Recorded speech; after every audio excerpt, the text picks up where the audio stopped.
When I tell people what I do for a living, I can almost guarantee the response. How sad. That must be really difficult. I don't know how you do that. Now, people say this because they think that children's hospices are places full of sadness and loss and death and grief. They're wrong. A children's hospice can be one of the most uplifting places you will ever have the pleasure of working. I deal with life every day, but we must remember that death is sadly part of life. And sadly, children and young people aren't exempt from that. And yes, I run a children's hospice. So some days we care for and support children and young people at the end of their lives. And we care for and support their parents and families through the pain of loss and grief. However, what we do most of the time is to work with children, young people and their families to help them live the lives they want to lead, making sure they have all the care and support they need to achieve that. Making every moment count for every child, young person and family is what we aspire to achieve every single day at the hospice. So today, what I'd like to talk to you about is what does facing the future mean when you're a young person living with a life-limiting or life-threatening condition, a condition that will significantly shorten your life. To help me do this, I've enlisted the help of some very brave, special young people that we support at the Donna Louise Children's Hospice here in Stoke-on-Trent. And I'm going to let them introduce themselves. I'm currently speaking, I'm 14. Thank you. I'm Dylan Cowsall and I'm 13. I'm Tilly Griffith and I'm 16. Thank you, Tilly. Chloe Ross, I'm 18. I'm Charlotte Tillman and 19. So these young people have one major thing in common. They are all living with a life-limiting or life-threatening condition. So at this point, you may have noticed two things. I talk about living with a life-limiting or life-threatening condition, not dying of an illness or condition. Now, this is really important. As a children's palliative care specialist, we focus on enabling and supporting all children and young people to live the life they aspire to achieve their hopes, dreams, ambitions and aspirations despite their condition and illness. The second thing you might be wondering is, what are these conditions I'm talking about? What are life-limiting conditions? What are life-threatening conditions? Well, life-limiting conditions are those conditions, often progressive, for which there is no hope of cure, and which will ultimately be fatal, shortening young lives significantly, often in childhood or early adulthood. There's lots of conditions that fall into this category, but the one I suspect you're most familiar with will be Duchenne's muscular dystrophy. Life-threatening conditions, on the other hand, are those conditions for which treatment is available, but treatment could fail. And again, the one I suspect you're most familiar with would be cancer. So, facing the future, 3 little words that can be interpreted in so many diverse and unique ways.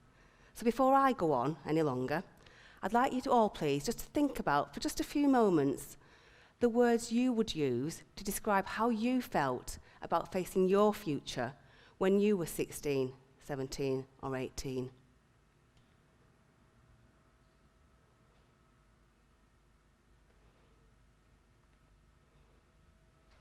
I suspect for some of you, there may have been words like excited, full of hope and anticipation, looking forward to new discoveries and new experiences, carefree, full of fun and laughter. Sadly, for some of the young people that we support at the Donna Louise, this isn't the case. Facing the future for them can actually be quite the opposite.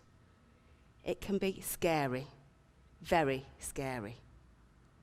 It can be a battle. As you move from children's to adult services, you often have to fight for everything. You have to fight for access to appropriate health care.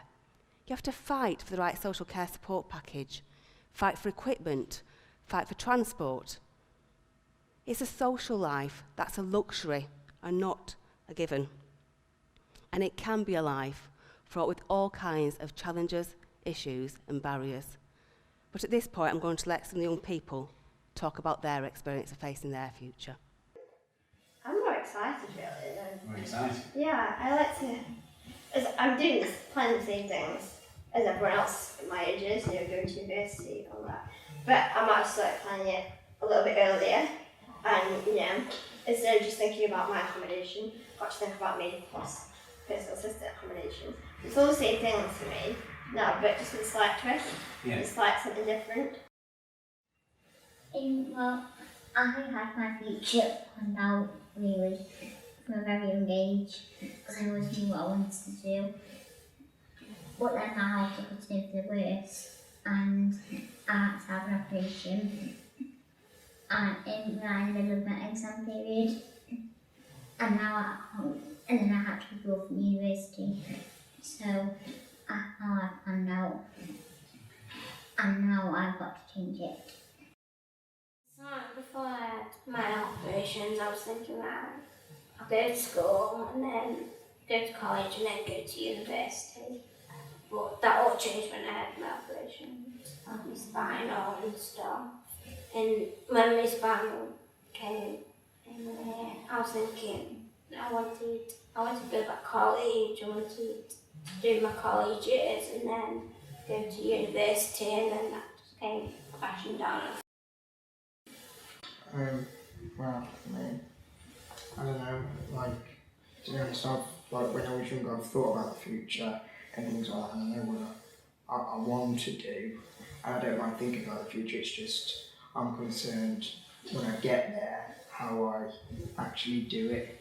So, in my mind, I've got set out what I want to do, and it's not like something that's like out of this world and impossible. I've got in my mind, sensible things that I want to do with my life when I'm older. It's just when I get to the point of doing it, how to accomplish it. I just take it as it comes. I don't just like to ignore the future. I just take it as it comes. Because I don't really know what I'm going to do. I don't know what I can really do. I just trying to dream it as much as I can. You heard different experiences there. You heard Tilly talk about being excited, wanting to do all the things that all young people want to do. It just takes her a little bit more time and planning. But you also heard Chloe talking about having her future all planned out, and that future sadly coming crashing down around her as her health needs changed and deteriorated. As a young person living with a life-limiting or life-threatening condition, you could and should be planning for your future. Planning for your future studies, your careers, your independence, like all other young people. However, what some of the young people that we care for also have to think about is what time they're going to have left to achieve all those things, and ultimately, when their lives may come to an end. Imagine, if you can, and it's very difficult, to be 16, 17 or 18 and trying to plan for your future hopes, dreams, ambitions, but also planning things like where you'd like to be for the end of your life, who you'd like to have around you, what kind of funeral you'd like to have, who you'd like to leave your special belongings to. I'm sure you'll agree that's a huge psychological dilemma for any young person to have to face. In the palliative care world, we call this parallel planning. Now, parallel planning is how professionals support children, young people and adults to simultaneously plan for the life they would like to lead and the death they would like to have. Again, a really difficult concept to get your head around at any age, never mind as a young person. So how do they do it? How do these very brave young people face dealing with knowing they're not going to have the time or the opportunities that we all take for granted to achieve the things you want to achieve? Relationships, possibly marriage, possibly children, their own mortality. How do young people face their own mortality? Well, here's some young people talking about how they've dealt with it. You worry about my life, when it, don't know when it's going to end, and I want to try and do as much as I can. before then.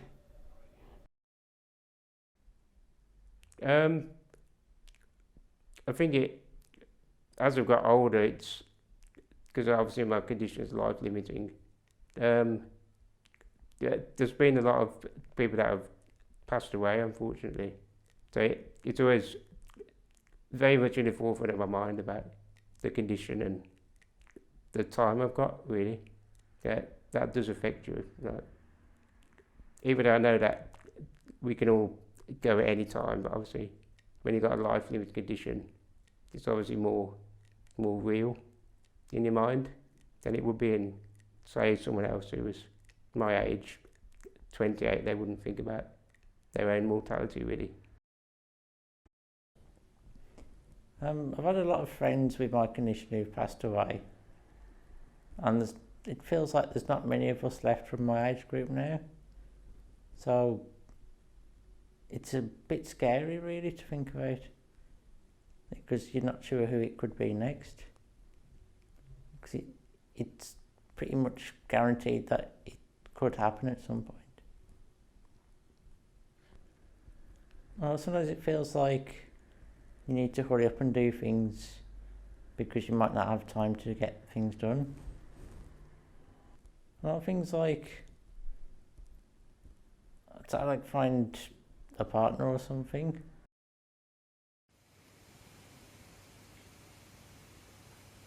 I don't know, I don't really think about it that much, really. Well, the only thing I tend to like, because I listen to a lot of music, and I like hear a song, and I think that would, I don't know why I think this, but it's like, I'd like that song at a funeral. As you can see, there's no one way that young people deal with their mortality. They deal with it in their own unique and individual ways, as you'd expect. When I was preparing and planning for this talk, I was prepared to hear some really sad, difficult and challenging things. We were, after all, discussing some very sensitive subject matter. However, what I got instead was a huge dose of hope and inspiration from many of the young people. I got a real-life demonstration of courage in the face of adversity, of bravery and maturity that was way beyond their years. And just to give you an example of that, I'd like to read to you some words from two of the young people that you saw in that film clip. The first one is from Tilly, and this demonstrates beautifully that hope and inspiration. Sorry, I need to put my glasses on. As a young person with a potentially life-threatening condition, I feel only all the more inspired to live each day to the full. I personally do not dwell on the more sinister aspects of my condition, but instead invest my full attention into how I can make my life a fantastic one, however long it may be. If you aren't able to live 100% of the time one would call a normal lifetime, you must only ensure that you get 100% out of each and every second. To me, facing the future means ambition, preparation, flexibility, and courage. Ambition is inside every teenager, and I, as a 16-year-old girl with spinal muscular atrophy, am no different. And lastly, I'll leave on Charlotte's words. Charlotte's a very down-to-earth young lady and keeps it quite brief. She quite simply said, "You can't live your whole life thinking you might die. You've just got to make the most of what you've got and carry on with life, do the things you want to do, and make the most of what you've got." Well, I hope that leaves you too with a smaller dose, perhaps, of hope and inspiration.